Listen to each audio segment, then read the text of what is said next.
अस्सलाम वालेकुम। उम्मीद करता हूँ आप सब खैरियत से होंगे। और आज जो हमारी वीडियो का टॉपिक है, जैसे आपने थंबनेल में देख लिया होगा, वो ये है कि मेरे साथ यहाँ पे कनाडा में स्कैम कैसे हुआ। तो इसमें एक्चुअली तीन तीन पार्टीज़ इन्वॉल्व हैं। पहले नंबर पे है मेरा एक दोस्त है पाकिस्तान से, जिसका नाम मैं नहीं लेना चाहूँगा, तो एज्यूम कर लेते हैं कि उसका नाम राणा है। और उसके बाद जो है दूसरी पार्टी ये है कि कैनेडियन कोई बंदा है। अब मैं उससे नहीं मिला, लेकिन मैं भी कैनेडियन है या जो भी है, मतलब वो कनाडा का रेजिडेंट है। तो अब ये जो राणा है, राणा साहब जो हैं, ये काम करते हैं रिमोटली उन बंदे के लिए जो कनाडा में रहता है। तो अब इनसे गपशप हुई तो ये ऐसा शो कर रहे थे कि मैं कनाडा में हूँ, तो इसलिए उसने उसको रिमोट जॉब दी हुई थी राणा को। हालांकि राणा साहब जो हैं वो पाकिस्तान में रहते हैं, तो उन्होंने वर्चुअल नंबर भी लिया हुआ था वो सारा, मतलब जैसे सीन होता है तो उसको ऐसे शो करा रहे थे कि वो कनाडा में रह रहे हैं। तो उन्होंने एड्रेस मांगा जब, तो उसने एड्रेस मेरा दे दिया इधर न्यूफाउंडलैंड का। तो उस बंदे को यकीन आ गया कि भाई बंदा कनाडा में ही है, तो उसने उसको रिमोट जॉब दे दी।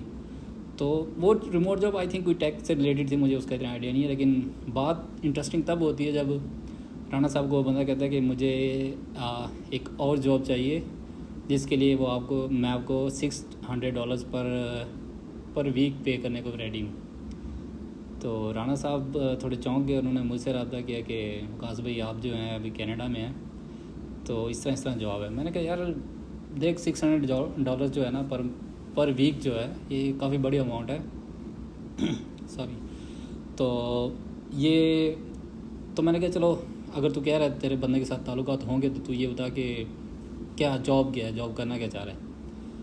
तो उसने कहा कि जॉब ये है कि आपने जाना है, मोबाइल पकड़ना है, और वो आपको कुछ आइटम्स के नाम बताएगा। आपने उन आइटम्स के जाके डिफरेंट स्टोर पे जाके उनकी तस्वीरें लेनी और सेंड करने हैं। एंटीक आइटम्स जैसे होते हैं कि मतलब पुरानी कोई चीज़ें हो गई इस तरह करके।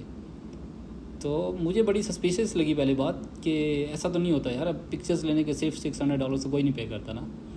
तो मैंने उसको कहा कि राणा साहब मेहरबानी करो, ये बंदा कोई 2 नंबर ही है, तो आप साइड पे हो जाओ। तो राणा साहब भी सियाने बंदे हैं। राणा साहब एक्चुअली मेरे बचपन के दोस्त हैं। स्कूल में हम इकट्ठे पढ़ते रहे हैं 9th-10th में। तो राणा साहब सियाने बंदे हैं। उन्होंने कहा चलो ठीक है वकास भाई, आप कह रहे हैं तो सही होगा, ऐसे ही होगा। उन्होंने जी उस बंदे को मना कर दिया। ठीक है, एक बात यहाँ पे ख़त्म होगी, सब कुछ क्लियर हो गया। फिर पता नहीं राणा साहब को क्या हुआ, या उस बंदे ने दोबारा कोई और कहानी डाली। फिर 1-2 वीक्स के बाद ना राणा साहब मेरे पास फिर आ गए कि यार वकास भाई बंदा ऑथेंटिक है, आप टेंशन न लो, आपके कहीं पैसे जाते हैं तो मैं आपको पैसे दूंगा। तो मैंने कहा राणा साहब इतना इंसिस्ट कर ही रहे हैं, तो मैं भी होगा उनको कोई छोटी होगी। मैंने कहा ठीक है राणा साहब जी, आप जैसे कहते हैं कर लेते हैं। तो कहता है कि जी ये अकाउंट नंबर है। मैंने उसको अकाउंट नंबर अपना दे दिया। तो राणा साहब ने जी आगे उस बंदे को फॉरवर्ड कर दिया। उस बंदे ने दस्ती जो है ना, अकाउंट नंबर उसने ले लिया, लेकिन उसने अकाउंट में डिपॉजिट नहीं कराया। उसने एक बैंक का चेक क्रिएट किया PDF फॉर्मेट में, और वो हमें सेंड कर दिया। कहता है कि ये $600 का चेक है, ये आप ऐप से ही जो है ना इसको स्कैन करके मतलब क्रेडिट करा सकते हैं, आपके अकाउंट में शो हो जाएंगे। उसके बाद मतलब पेमेंट मैं पहले कर रहा हूँ आपको, इन केस अगर आपको कहीं भी कोई मतलब कोई इशू है कि आपको ट्रस्ट का इशू है या कुछ भी है, तो उसी से बचने के लिए जो है ना मैं आपको पेमेंट पहले ही पे कर रहा हूँ। तो हमने कहा चलो ये तो इससे बेहतर क्या हो सकता है कि बंदे ने पेमेंट ही पहले कर दी है। ठीक है जी, $600 का उसने चेक दिया। चेक हमने यहाँ पे मोबाइल ऐप के थ्रू जैसे उसने बताया था वैसे हमने किया, और चेक फ़ौरन हमारे अकाउंट में क्रेडिट हो गया। तो हम खुश हो गए कि यार $600 तो अच्छी खासी अमाउंट है, क्योंकि अगर आप और जॉब करते हैं, बर्तन वगैरह धोते हैं, तो 8 आवर्स के तकरीबन आपको $100 मिलते हैं। तो ये तो काफ़ी मतलब मोर देन अ वीक का काम करें फुल टाइम, तो तब जाके $600 बनते हैं। तो हम काफ़ी एक्साइटेड हो गए कि यार चलो अगर यही काम चलता है तो अच्छा है, हमें हॉट जॉब्स वगैरह नहीं करनी पड़ेंगी। तो ठीक हो गया जी, $600 आ गए अकाउंट में। उसके बाद जो है उसने कहा कि जी अब पिक्चर्स नहीं, उसने यहाँ पे ट्विस्ट लिया कि पिक्चर्स नहीं चाहिए मुझे आप जाएँ, और गिफ्ट कार्ड उसने कहा था, पता नहीं अब किस चीज़ के थे, एप्पल के थे या पता नहीं किस चीज़ के गिफ्ट कार्ड, मतलब जो भी था उसके ने गिफ्ट कार्ड मांगे थे कि भाई आप स्टोर पे जाएं, वॉलमार्ट वगैरह पे इधर उधर जाएं, और ये गिफ्ट कार्ड मुझे लेके ना सेंड कर दें। तो इस दौरान ये हुआ कि बीच में हमारे एग्ज़ाम चल रहे थे, मिड आ गए, तो हमने थोड़ा डिले कर दिया काम। जब डिले किया तो उसने कहा कि जी यार मुझे नहीं चाहिए जॉब आपकी, मुझे आपकी सर्विस नहीं चाहिए, आप जो है ये मेरा रिफ़ंड कर दें। उसने राणा साहब को कहा, राणा साहब ने मुझे कहा। मैंने कहा चलो अगर बंदा रिफ़ंड मांग रहा है तो हमें तो कोई इतराज़ नहीं है, क्योंकि अभी हमने काम स्टार्ट ही नहीं किया था ना। तो हमने उसको जाके रिफ़ंड दे दिया, हमने अपने अकाउंट से $600 उसको ट्रांसफ़र कर दिया। ठीक है, बात क्लियर होगी, उसको पैसे उसके वापस चले गए, जॉब कैंसिल हो गई एक किस्म की। तो 2 दिन गुजरे तो सुबह सुबह मैं उठा तो देखा ये कि जो 600 तो मैंने मैनुअली उसको ट्रांसफ़र किए थे बैंक अकाउंट के थ्रू, और उसके बाद भी $600 और डिडक्ट हो गए मेरे अकाउंट से। तो इन्वेस्टिगेशन करने पे पता चला कि जी वो तो जो है ना, चेक जो है ये नंबर 1 स्कैम है कनाडा में। चेक आपको दे देते हैं, आप स्कैन कर लेते हैं और क्रेडिट उसी टाइम हो जाता है आपके अकाउंट में। मतलब अगर मैं अभी भी आपको ऑनलाइन PDF कोई उठा के और थोड़ा बहुत मॉडिफाई करके आपको सेंड करूँ तो मे बी वो भी आपको क्रेडिट हो जाए। लेकिन जब वो क्रेडिट होता है तब वो साथ में ये भी मेंशन करता है, डिस्क्लेमर दिया होता है कि ये जो चेक है ये आपने 5 बिजनेस डेज तक इसको जो है ना इनवैलिडेट नहीं करना, इसको फेंकना नहीं है। मे बी 5 बिजनेस डेज के अंदर मतलब आपकी जो ट्रांजैक्शन है ये ऑथेंटिकेट होगी।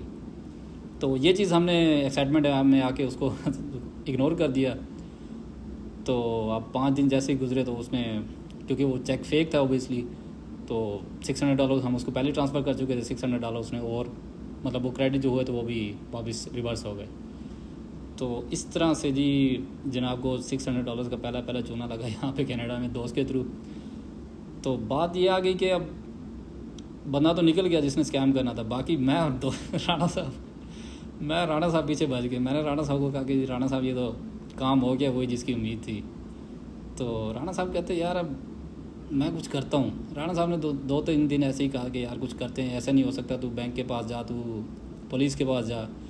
तो मैं गया भी सही, पुलिस के पास तो नहीं गया लेकिन बैंक के पास गया, इधर यूनिवर्सिटी में ही बैंक है।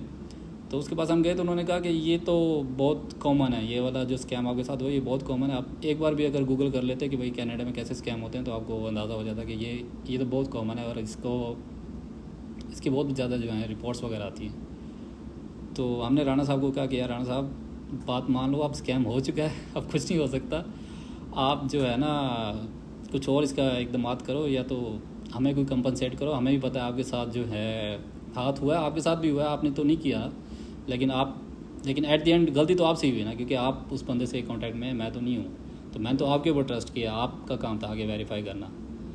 तो फिर वो मतलब दोस्ताना माहौल था तो बात किसी और तरफ चलेगी। राणा साहब ने कुछ रिफ़ंड कर दिया, कुछ हमने अपने दिल पे ले लिया। लेकिन ये एक बहुत कॉमन यहाँ पे जो है स्कैम है। तो इसमें आपने इस तरह बच सकते हैं कि कोई भी आपको चेक देता है ना, बेशक अब हमने यहाँ पे एक और जॉब भी की थी ना, 1 दिन के लिए हमें बुलाया था एक ब्रीजवे में, मतलब वो है बार कह रहे हैं उसको। तो हमने 1 दिन की जॉब की थी, कोई कॉन्टैक्ट वगैरह नहीं था। तो एट द एंड जब जॉब एंड हुई तो उन्होंने हमें चेक दे दिया। तो ये एक किस्म के लीगल है, मतलब ऑथेंटिक भी है, लेकिन इसके भी आपने सेफ हैंड इस तरह रह सकते हैं कि आपने जो भी आपको चेक दे तो आपने उसको पहले तो आपको सोर्स से कंफर्म हो जाएगा कि वो ऑथेंटिक है, मतलब सस्पिशियस होगा या कुछ चांसेस बढ़ जाएंगे कि भाई वो ऑथेंटिक है कि नहीं है। अगर तो किसी ऑथेंटिक सोर्स से आ रहा है तो फिर तो आपको ऐसा कोई परेशानी की ज़रूरत नहीं है। लेकिन अगर कोई नॉन ऑथेंटिक सोर्स से आ रहा है तो आप कम से कम 5 बिजनेस डेज जो है ना उसमें कोई भी उसको मतलब जो वो फेवर मांग रहे हैं, जो भी इन रिटर्न उस चेक के वो कुछ मांग रहा है, कुछ प्रोडक्ट मांग रहा है, जो भी मांग रहा है, तो आपने 5 दिन के अंदर अंदर वो काम नहीं करना। जब 5 दिन गुजर जाएँ तो फिर आप श्योर हो सकते हैं कि ये अब जो ट्रांजैक्शन हो गई ये वाकई लीगल थी, ये आपको क्रेडिट हो गई है, और क्रेडिट उसी टाइम हो जाएगी, लेकिन 5 दिन के अंदर अंदर वो रिवर्स हो सकती है। तो इस चीज़ का आपने ध्यान रखना है। तो उम्मीद करता हूँ आपको कुछ ना कुछ सीखने को मिला होगा इस पूरी वीडियो से। आई नो कि वीडियो थोड़ी लेंथी होगी, सॉरी फॉर दैट, बट आपको अगर पूरी कहानी ना बताता तो मे बी अच्छी तरह से आपको समझ ना आती। Thank you so much for watching, see you next time, bye.